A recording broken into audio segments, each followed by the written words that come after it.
So let's talk about cathartic experiences and more specifically cathartic activism.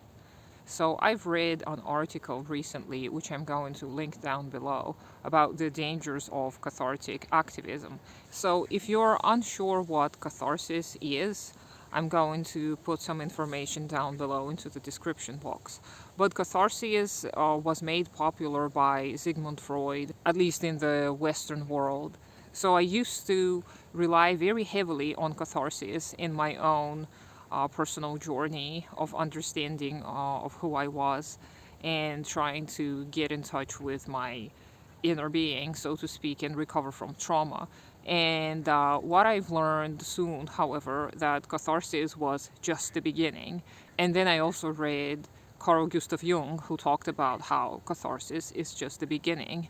If you happen to have this experience that may feel as a revelation, as an epiphany, you may feel a sense of relief and you may think that you've achieved your goal. However, usually it is just the uncovering of something that was in the unconscious mind. And Freud considered this to be the subconscious mind, something that was hidden underneath the surface.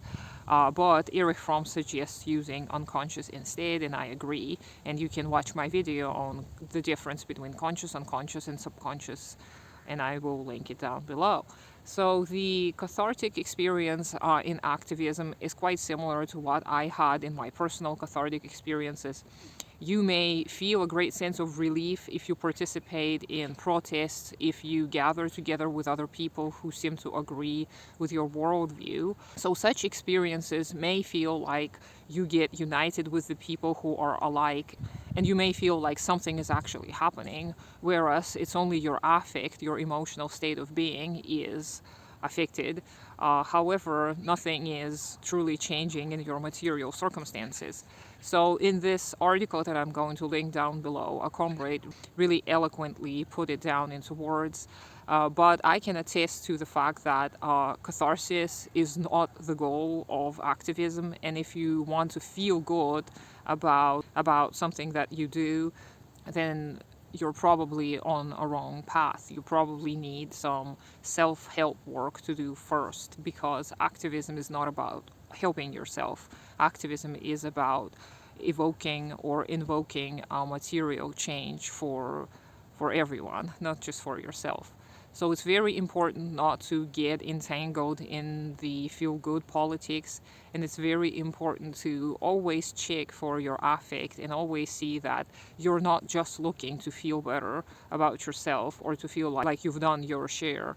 You want to look for actual tangible results. And it's going to look different depending on the circumstances. It's not like, oh, you need to do something and immediately solve all the problems. This is why we organize as collectives, not as single individuals and entities. So be careful of the cathartic activism, and personally realize that catharsis may be the beginning of your journey, and the road ahead of you may still be full of struggles, and you've got to be ready to undertake these struggles.